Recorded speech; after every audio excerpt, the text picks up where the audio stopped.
Hello students, welcome to all in my YouTube channel Rapchik study. तो कैसे हैं आप सब? आई होप आप सब अच्छे होंगे। तो आगे बढ़ने से पहले यदि आपने अभी तक हमारे यूट्यूब चैनल को सब्सक्राइब नहीं किए हैं तो जल्दी से जाकर सब्सक्राइब कर लीजिए ताकि इंग्लिश लिटरेचर से रिलेटेड सभी वीडियोज़ आपको टाइम टू टाइम मिलते रहें। तो आज की हमारी वीडियो का टॉपिक है an elegy return in a country churchyard का पार्ट थर्ड।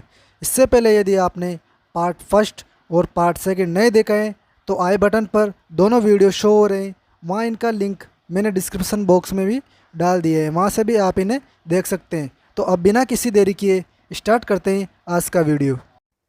इससे पहले के 19th स्टेंजा में हमने देखा कि ये गांव वाले अमीर और ताकतवर लोगों के अनैतिक संघर्ष से दूर रहे और अपनी लाइफ में किसी भी टाइप के बुरे काम नहीं किए। इनकी सिंपल सी इच्छाएं थी। अभी तक के स्टेंजाज में पोइट ने मरे हुए गांव वालों के बारे में बात की। अब आगे के स्टेंजाज में पोइट ने इमेजिनेशन करते हुए अपने किसी रिलेटिव द्वारा उसके बारे में इंक्वायरी करने पर गाँव वालों के द्वारा क्या रिप्लाई दिए गए, क्या जवाब दिए गए, उसी को अब आगे डिस्कस करेंगे। Yet even these bones from insult to protect some frail memorial still erected nigh। Yet यानी फिर भी, बोन्स यानी हड्डियाँ, इंसल्ट यानी बेइज्जती, प्रोटेक्ट यानी बचाना, फ्रेल यानी कमज़ोर, मेमोरियल यानी स्मारक, इरेक्ट यानी निर्माण करना या बनाना। तो फिर भी इनकी बोन्स यानी कि हड्डियों को इंसल्ट से बचाने के लिए पास में कमज़ोर स्मारक बनाए गए हैं। Uncouth rhymes and shapeless sculpture decked implores the passing tribute of a sigh। अनकाउथ यानी असभ्य, रामीज यानी लाइन्स, शेपलेस यानी बिना आकार की, स्कल्पचर यानी मूर्तियाँ, डेक्ड यानी ढकना, इम्प्लोर यानी प्रार्थना करना, पासिंग यानी पास से गुजरने वाले यानी कि विजिटर्स, साय यानी आह भरना, जो कि असभ्य लाइनों और बिना आकार की मूर्तियों से ढके हुए हैं। फिर भी वहाँ से गुजरने वाले इन्हें देखकर ट्रिब्यूट की एक आह भरकर इनके लिए प्रार्थना करते हैं।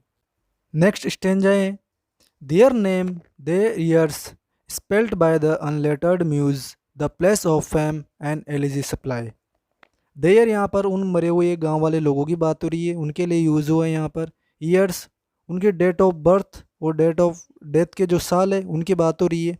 स्पेल्ट यानी लिखना, अनलेटर्ड यानी असभ्य तरीके से, म्यूज़ एक लिखने का टैलेंट होता है, फेम यानी प्रसिद्धि, एलिजी एक शोक गीत होता है जो किसी की मौत पर गाया जाता है।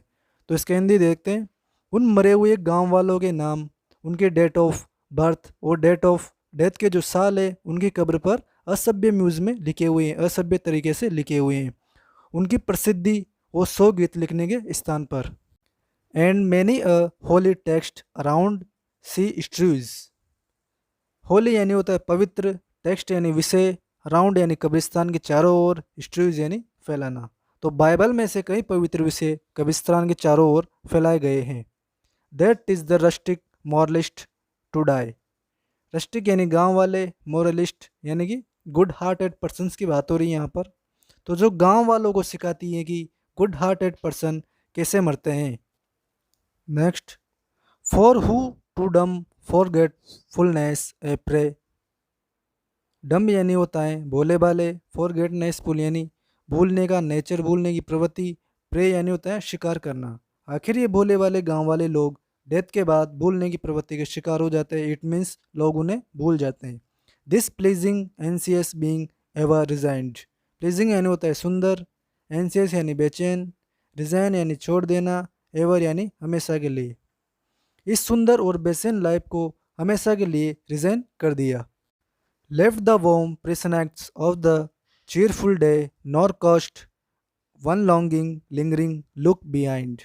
प्रिसनेक्ट्स का मतलब होता है इलाके, चीरफुल यानी खुशहाल, लॉन्गिंग यानी होता है इच्छा, लिंगरिंग यानी ठहरना, बिहाइंड यानी पीछे, लुक यानी देखना। बिना पीछे देखे और थोड़ा जीने की इच्छा के इन्होंने अपने खुशहाल दिनों के जो इलाके थे उनको हमेशा के लिए छोड़ दिया। इट मीन्स ये मर गए। On some fond breast the parting soul relies. Fond यानी होता है चाहने वाला कोई फ्रेंड, ब्रिस्ट यानी होता है दिल, पार्टिंग सोल यानी कि एक डाइंग पर्सन यानी एक मरता हुआ पर्सन, रिलाइज यानी रहना। तो एक डाइंग पर्सन उसके चाहने वाले कुछ क्लोज फ्रेंड्स के दिल में रहता है। Some pious drops the closing eye requires. Pious यानी होता है पवित्र प्योर, ड्रॉप्स यानी होते हैं आंसू, क्लोजिंग आई यानी इन्हें चाहने वाले की आंखें, रिक्वायर यानी होती है ज़रूरत। जब ये मरते हैं तो इन्हें किसी चाहने वाले द्वारा पवित्र आंसू की ज़रूरत होती है। इट मीन्स ये चाहते हैं कि इनके क्लोज रिलेटिव इनके लिए रियल में सैड फील करे, इनके लिए दुख फील करे कि अभी ये मर चुका है। Even from the Tom the voice of nature cries. Tom यानी होता है कब्र, इवन यानी यहाँ तक कि, वॉइस यानी आवाज़, नेचर यानी नेचर की, क्राइज यानी आवाज़ आना। तो यहाँ तक कि इनकी कब्र से नेचर की आवाज़ आती है। Even in our ashes live their wonted fires. Ashes यानी होता है राख, लिव यानी होता है जिंदा, वांटेड फायर्स यानी पेशन। यहाँ तक कि इनकी राख में उनका जो पेशन है वो अभी भी जिंदा है। For thee who mindful of thy unhonoured dead. The poet के लिए यूज हुआ है, माइंडफुल यानी सचेत, अनऑनर्ड यानी होता है असम्मानित। तुम इन असम्मानित मरे हुए गांव वालों के बारे में सचेत हो, यानी कि इनके बारे में सब कुछ जानते हो। Dost in these lines their artless tale relate. These lines यानी इन लाइनों में, आर्टलेस यानी सिंपल सी, टेल यानी होता है कहानी, रिलेट यानी बताना, और उनकी सिंपल सी कहानी इस पोइम में बता रहे हो। If chance by lonely contemplation led some kindred spirit shall inquire the effect. If chance यानी होता है शायद, लोनली यानी होता है शांत, कंटेम्पलेशन यानी होता है विचार, लेड यानी राह दिखाना, किंडर्ड यानी जैसा, स्पिरिट यानी नेचर, इंक्वायर यानी पूछताछ करना, फेट यानी अंत या डेथ। शायद तुम्हारे नेचर का कोई शांत विचारों वाला राह दिखाने के कारण फ्यूचर में तुम्हारे डेथ के बारे में पूछे, जैसे कि आज पोइट उन गांव वालों से पूछ रहे हैं। ऑल ओवर पूरे स्टेंजा में पोइट कह रहे हैं, इमेजिनेशन कर रहा है वो, कि जैसे आज मैं उन मरे हुए गांव वालों के बारे में पूछ रहा हूँ, वैसे ही मेरे डेथ के बाद में कोई मेरा मिलने वाला, कोई रिलेटिव उन गांव वालों से मेरे बारे में पूछ सकता है कि वो कैसा था, क्या करता था, ऐसे उसके बारे में इंक्वायरी कर सकते हैं। हापली सम होयरी हेडेड स्वैन में से। हापली यानी होता है शायद, होयरी यानी होता है सफ़ेद बालों वाला, स्वैन यानी किसान। और शायद पोएट के बारे में पूछने पर कुछ सफ़ेद बालों वाले बूढ़े गांव के किसान जवाब देंगे, often have we seen him at the peep of dawn. Peep यानी होता है झलक, डॉन यानी होता है सूर्योदय, कि हमने पोएट को सूर्योदय की झलक देखते हुए देखा। Brushing with hasty steps the dews away to meet the sun upon the land lawn. Brushing यानी चला गया, हेस्टी यानी फुर्तीले, स्टेप्स यानी कदम, ड्यूज यानी बर्फ, अवे यानी निरंतर, टू मीट यानी मिलना, सन यानी सूर्य, अपलैंड यानी ऊंचा, लॉन यानी मैदान। वो फुर्तीले कदमों से निरंतर गिर रही ओस के साथ चला गया सूर्य को देखने के लिए ऊंचे मैदान पर। There at the foot of yonder nodding beach.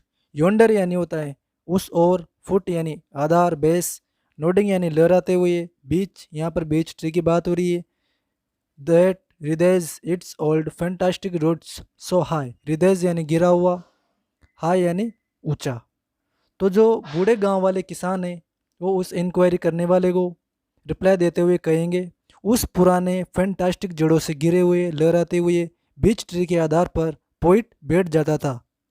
His listless length at noontide would he stretch. Noontide यानी दोपहर में, स्ट्रेच यानी रिलैक्स करना, और दोपहर में अपनी टायर्ड बॉडी को रिलैक्स करता था। And pore upon the brook that babbles by. Pore यानी होता है देखना, ब्रुक यानी नदी, बेबल्स यानी कलकल की ध्वनि। जैसे ही पत्थरों से पानी गुजरता है, पानी बहता है पत्थरों से होकर, तो कलकल की ध्वनि आती है। नदी के पत्थरों की कलकल की ध्वनि को देखते हुए। Hard by yon wood now smiling as in scorn. Hard by यानी होता है पास में, योन यानी उस, वुड यानी जंगल, स्कॉन यानी घृणा से, उस जंगल के पास में अब डिसअप्रूवल के साथ मुस्कुराते हुए। Muttering his wayward fancies he would rove. Muttering यानी धीरे से कहना, वेवार्ड यानी जिद्दी, फैंसीज यानी कल्पना, रोव यानी घूमना। खुद से अपनी जिद्दी कल्पनाओं के बारे में धीरे से कहते हुए घूम रहा था। Now drooping woeful wan like one forlorn. Drooping यानी होता है निर्जीव, वॉयफुल यानी दुखी, फॉरलॉर्न यानी होता है असहाय। अब निर्जीव दुखी आदमी एक असहाय की तरह, और क्रेज्ड विद केयर, क्रेज्ड यानी पागल होना, केयर यानी चिंता से या चिंता से पागल हो जाता है, और क्रोज्ड इन होपलेस लव या फिर एक तरफा प्यार से दुखी हो जाता है। One morn I missed him on the customed hill. Morn यानी सुबह, मॉर्निंग, मिस यानी याद करना, कस्टम यानी होता है परिचित, जान पहचानने वाली, हिल यानी पहाड़ी। एक सुबह उस सफ़ेद बालों वाले किसानों ने उसे यानी कि पोइट को याद किया, उसकी अनुकूलित पहाड़ी पर, उसकी जो परिचित पहाड़ी थी जहाँ पर वो जाया करता था वहाँ पर। Along the health and near his favourite tree. Along यानी साथ में, हेल्थ यानी होता है खेत, नियर यानी पास में, उसके खेत, और फेवरेट ट्री के पास में। अनादर केम नोर यट बिसाइड द रील। अनादर केम यानी अगली सुबह, बिसाइड यानी पास में, रील यानी नदी, और अगली सुबह ना उस नदी के पास में, नोर अब द लोन, लोन यानी होता है मैदान, ना उस मैदान के पास में, nor at the wood was he, wood यानी जंगल के पास में, और ना ही उस जंगल के पास में उस किसान ने उसे पाया। ओवरऑल पूरे स्टेंजा में किसान बोलता है कि पोइट जहाँ कहीं भी मुझे मिल सकता था वहाँ मैंने उसे सर्च किया, लेकिन वो मुझे वहाँ पर नहीं मिला। The next with dirges due in sad array slow through the church way path we saw him born.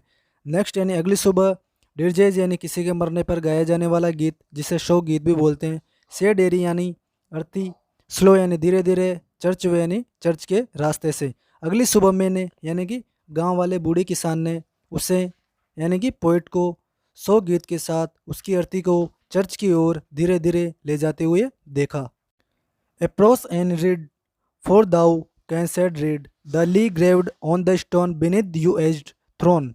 Approach यानी जाना, रीड यानी पढ़ना, ले यानी कॉमन मैन की बात हो रही है, ग्रेव्ड यानी कब्र, स्टोन यानी पत्थर, बिनिद यानी नीचे, एज्ड थॉर्न यानी पुराना पेड़। जाओ और पढ़ो, ये जो ब्रैकेट में इसका मतलब है यू कैन रीड, तुम पढ़ सकते हो उस पुराने पेड़ के नीचे के कब्र के पत्थर पर पोइम जो लिखी हुई है। ये बूढ़ा पुराना किसान है और जो इंक्वायरी करने वाले से बोल रहा है कि जाओ और वहाँ पर जो कब्र पर लाइन लिखी हुई है उन्हें पढ़ लो क्योंकि तुम पढ़ सकते हो। तो आज हमने कंप्लीट कर ली है थॉमस ग्रे की poem an elegy written in a country churchyard. इसके अलावा एपिटाफ है जो कि थॉमस ग्रे की कब्र पर लिखा हुआ है और ये कब्र पर ही लिखा जाता है। तो फिर इसे कभी डिस्कस करेंगे। आज की वीडियो में सिर्फ इतना ही। Thank you, have a good day, bye.